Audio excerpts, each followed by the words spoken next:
It's been a year since I last drank any alcohol. It feels amazing. I can't quite believe I'm here, to be honest. To have got to a full year, that's all of the events, the birthdays, Christmas, summer holidays, everything I've done for one whole year without alcohol. And it's how it feels good. How it feels so amazing. In this video, I want to really just talk about the journey I've been on. I'm going to touch on really my drinking habits before, and I'm going to talk about the benefits I've seen of not drinking alcohol. I'm sure I'll ramble in parts and I'll talk about my thoughts towards the attitude within the UK and other countries with regards to drinking alcohol. And really, I think I'll finish with saying how I think you, if you're watching this and you're thinking, oh, maybe I drink a bit too much and I'd like to stop, and I'll hopefully point you in the right direction, give you some good tips and things that will hopefully motivate you to do what I've done and not drink for a year longer, and let's see how it goes. So a little bit of background about me. I am 32 years old. I spent my whole my teens, to be honest, from probably 15, 16 onwards, drinking socially, drinking beer. I once drank an Alcopop before school. I think I drank a Smirnoff Ice just before I went to school at like 15, 16. Probably first time I ever got drunk, I was about 13, I think, at a friend's house, drinking cider with lemonade. We used to get drunk all the time in his garden at 13, 14. It's quite standard, I think, in the UK. And then drinking in pubs from 16, 17 onwards.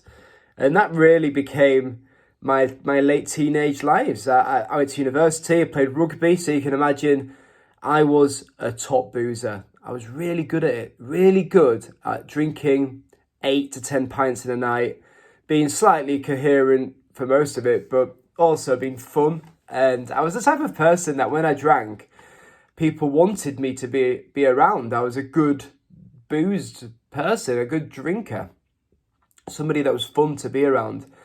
And I then joined the army, and as you can imagine, joining the army, very male heavy organisation with lots of drinking there. And I joined a unit in Germany in 2012 after all my training, and they'd just come back from Afghanistan.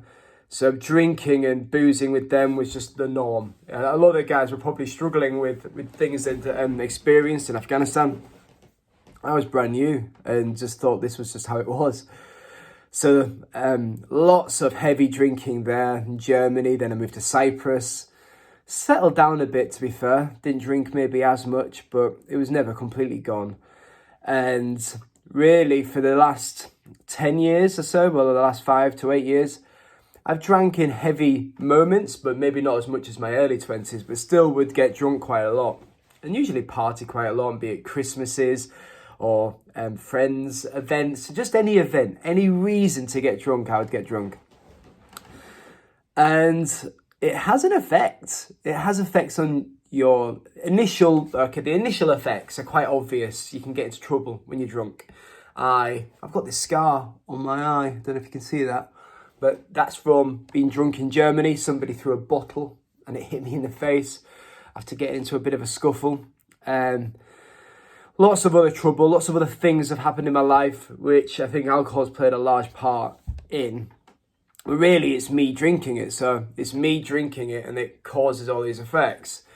I think the downfall of my marriage is largely due to alcohol when I was married. I don't think I acknowledged that at the time, but on both parts for both sides of us, things happened within our relationship which negatively affected it due to alcohol. So that had a big effect, I think. And lots of other things that have happened in my life where I'm not proud of them, and things that have happened where I just think alcohol had a big major effect and a major part of these bad things happening.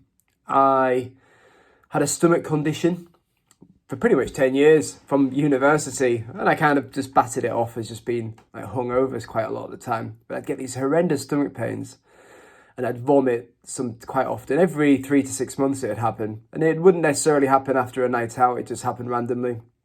And it'd wipe me out for a couple of days, my energy levels would be gone. And eventually I went to the hospital, and like a classic bloke just was like, I'll be all right. I'll just run more. And turns out exercise doesn't get rid of the effects of drinking alcohol as much as I was drinking throughout my teens and 20s and into my 30s. So the camera showed that I had gastritis, which is excess acid in the stomach, caused by multiple things, but the doctors are pretty certain, like saying, you drink too much alcohol. The only way to stop this is to stop drinking, which I did initially for a month, or not even that, maybe 3 weeks. And then I saw my friends and told them I wasn't drinking, and met up with them just before the bike trip in London. And they just came over, having gone to the bar with 3 pints, one for me and one for each of them. And I'm just like, go on then. And ended up drinking and carried on drinking again. Didn't really have the willpower to not really drink at that point. And then I went on the bike trip, and these symptoms kind of disappeared. And I thought, oh, I'll be okay to drink again now the symptoms have gone. But then as I came back to the UK, end of 2019, after cycling in all these different countries for a year and a half, I started drinking a lot. I think I was struggling when I first came back to the UK. I struggled with adapting back to what is relative normality, but it's not really for me. I'd lived overseas before with the army, before I went on the bike trip, and it was adapting to not being in the army and not having a purpose. So it's like a double adaptation, really. A lot of people struggle when they leave the army, but I think for me it was struggling with finishing the bike trip, in addition to no longer having the old life I had. I left before the bike trip. I was an army officer. I was married, in a relationship, and had all of the things that I had in my life. And I came home and I was sleeping on my younger brother, his bedroom floor in my parents' house. He's 5 years younger than me. And I was just like, my life is at quite a low point right now. What shall I do? And ended up just getting drunk quite a lot.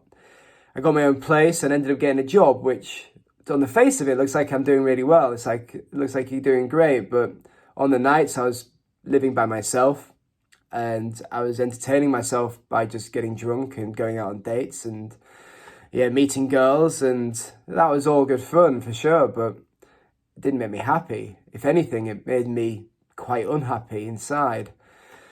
And there was a few other things that happened around that time, like things you could imagine when you go out partying. I'm no longer in the army. I don't really want to go into those details, and in this video I don't really feel comfortable, but I suppose you can probably guess what that type of stuff means, and things I'm not proud of. And it basically came to April, and it'd been about 6 months by this point of me drinking very heavily. I'd put on all the weight that I'd lost on the bike trip. By all the weight, I'm talking about 10 kilograms, maybe a bit more, 12 kilograms of weight, which it's not good. It's not good for my own self, to what I feel about myself. And I was eating heavily when I was drinking, with the takeaways and stuff like that. And that's a really, really low point, really, in April last year. And luckily, it kind of just, by pure luck, really, I started talking to a girl who I met on the bike trip. We were just friends. We hadn't really talked much. We chatted here and there, like through Instagram, but not really talked much. And then she was about to come back to the UK, similar to myself, having been traveling and doing hair adventures around the world. So we've got that in common, and I just wanted to be a better person than the person I'd become. And I wanted her to see me as the best version of myself, and maybe not the best version of myself, maybe just not the worst version of myself. And I didn't want to make similar mistakes that I made when I was drinking alcohol in previous relationships. And anyway, so my girlfriend, Katie, she came to the UK middle of a pandemic. She came and stayed with me because she had nowhere to stay other than her parents, and we wanted to spend some time together. So she came and lived straight with me, having just landed in the UK, and that's pretty full on, as you can imagine. So I continued drinking for about 3 weeks into the relationship, and it was after a Zoom conversation with some of my old friends, and I drank a couple of bottles of wine, and I just felt so rough the next day having chat to them. And I decided that next morning, just woke up in my apartment and was just like, I'm done. I'm fully done. I'm not drinking anymore. And I don't know if Katie really understood the magnitude of what I was saying at that point. We'd been together for 3 weeks, and that was it. I was done. And I think now, over this last year we've been together, Katie fully understands where I was coming from, and I've really explained the negative aspects of my drinking, and I think I've done that really for myself to understand it, to remind myself these are the negative things that happened in my life when I was drinking. Because when you stop drinking, it can be quite easy to remember the good times, to remember the times where you really enjoyed yourself and you partied hard and you had all these friends, and pandemic happens and suddenly you're not seeing anybody, the pubs aren't open, so the only option is to drink at home. And I didn't want to be that person. I didn't want to drink at home. I wanted my health to be better. I wanted to live longer. I wanted to be a role model for my son, who's 8 years old, and not be hungover ever in front of him. And when I see him on the weekends, it's pretty tough to not be hungover and see it if I drink on a Friday night and then I see him on a Saturday. And I didn't want to be that person. I didn't want to mess up with work. I wanted to perform really well all the time and have high energy, and all of these things have happened from not drinking. So from stopping a year ago to this last year, it's been the single greatest thing I've ever done in my life. It's had the biggest effect on my own mental state, how I feel within myself, and my own self-confidence, and really my ability to connect with my own emotions is much better. Whereas I think when I was drinking, I'd maybe feel and think things and be like, stuff it, I'm just going to get on it tonight. And you don't have to think about it then. You can just be happy. And that's how I used alcohol. But ultimately you end up in a cycle of not really being happy. You're drinking to be happy, but you're really stealing happiness from the next day where you feel horrendous. And in the long run, it messes you up. And people can not drink a great deal and still have health effects. And I don't think people really realise that. I didn't think I drank a great deal. I thought I drank the same as everybody else. And a lot of my friends thought I drank the same as them. So when I told my friends after a month of not drinking, I felt it's time just really to let them know that I'm not drinking, because I felt confident I wasn't going to drink now forever. And I put it onto a group WhatsApp chat with my friends, and straight away one of my mates rang me and was like, he was due to get married, and he said, you better be drinking at my wedding. I just thought it was such a strange thing to think and to say on his behalf, like for him to be getting married and to have that as the biggest event in his life, and to think, Adam best be drinking. And I suppose it made me realise that by me saying I'm not drinking to my friends, they maybe see me and them as the same, and we have similar drinking habits. Sorry. I've been holding that in for about a minute. I'm not going to edit that out. Okay, so I think my friends saw it as a mirror of themselves. When I said I'm not drinking, they were like, well, I don't have a problem. Why aren't you drinking? And I think a lot of people see it that way when they hear of somebody that doesn't drink and they do drink. And maybe some people think, I've not wanted to drink as well. And it can be the start of hopefully something that can lead to positive change in their lives.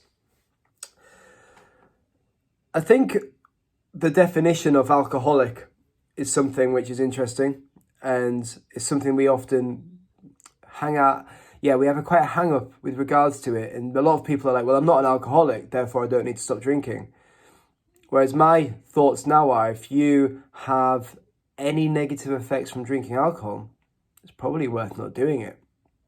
And by not just taking a drug, this one drug that is very socially not just accepted, but I think is pushed by the government, by media, by advertising. It's everywhere. We push it on each other because it's something we all are allowed to do socially. Whereas smoking used to be like that, and smoking very much now is socially seen as not a great thing to do. Other harder drugs aren't seen as a good thing to do. And within society, we don't push people to do them because we don't have whole buildings and places set up for people to go and take these drugs. Whereas in the UK, by having bars and pubs, which, don't get me wrong, I do love a pub. And why shouldn't we love a pub? It's a place where people socialise, and it's usually aesthetically beautiful. They have nice lights that surround all the optics and make them look amazing. Or you've got beautifully carved pumps for your ales, which are marketed with really cool names. And here in Yorkshire, you'll be drinking a local Yorkshire ale and you'll feel like you've got a connection to the area. And a lot of people love it. They love this because it has been marketed really well. But I think it's messed up. The whole relationship we have as a country and a society to taking this very addictive and damaging drug, I just think it's messed up. And I absolutely was in it. I was one of these people that would think you're boring for not drinking. Whereas now, I think from not drinking for a year, I realised that life is so much better when I don't drink. I no longer waste days hungover. And I can't even work out the amount of days I've probably wasted from drinking and therefore being hungover. I wake up every day fresh. I have more energy. And I don't make any more mistakes, or, well, not big ones anyway, but no big, crazy, stupid decisions that you make when you're drunk. And all of these reasons are enough for me to say to other people, if you feel anything in common with anything I've said, and you think, well, maybe I drink too much, maybe, but I don't drink in the mornings. I don't drink much at home. I just drink when I go out. And if you're thinking like that and you still think maybe I want to stop, but it's hard, isn't it? How do I still hang out with my friends? Because that's a lot of why people stop drinking. And there's no good answer to that. It's very tough because you may lose friends, and I may lose friends. I still don't really know because the pandemic has made it probably the best time for me to stop drinking. Socially, I've not been thrust into that environment. I've had the odd barbecue and the odd time. I went to Kenya, meeting new work people and just drinking a soft drink. And it was different. It was a bit weird for me. But equally, I was one of the last ones to go to bed. I stayed up late by the campfire and felt connected and with it. And the next day I was up early and went for a run. And I felt everybody else was in bed. And I was like, I'm in a good place. I've met all these people. They think I'm a good guy still. And just because I didn't drink doesn't make any difference. So if you are thinking along those similar lines and you're thinking maybe I want to stop drinking, I think the first thing to do is to really look for other people or look for help or support groups. There's lots of other big support groups. There's the likes of Alcoholics Anonymous and other groups. Myself, I'm on a Reddit, a subreddit called Stop Drinking. I found that really useful, just listening to people's stories. And I talked to my family, my girlfriend and my parents who no longer drink either. So being really good to talk through it with them. But a lot of people won't have people in their lives that are supportive. Maybe you're with a partner that also drinks, and for you to not drink would make it difficult in the relationship. And it's tough. It's a really tough one. And I don't have the answer for that, other than you've got to do what's most important for you. And if you choose to not drink, and your partner doesn't support that, well, I don't know. It's a tough one for me to give any advice on. But I hope that they do, because if they're your friends or family and they're a good friend, they'll support you. And if not, maybe consider if you want them in your life or not. It sounds pretty big, but I think it's worth it. I think it's worth it for the greater good. There's a good 20 minutes of rambling there. I'm going to leave it there on I feel so happy to be a year in. I'm recording this really for myself to just track where I'm at after a year, but hopefully some of you will find some use from this. And if you did, if you find yourself thinking that this is useful, leave a comment with really your thoughts and your own experiences. I'd really like to hear about how you are challenging yourself with alcohol, and if you feel in a similar place to where I was, or if you've got a different set of circumstances. And hopefully people within the chat can help each other out there. Yeah, thanks for watching, and thanks for joining me on this. Hopefully this summer I'll be getting out and enjoying myself on the bike a lot more. And I say that, but I'm going to be in Kenya for the next 5-6 months. A little gap in between, but I'm really looking forward to going there and not drinking. Right, thanks for watching and all the best. Bye.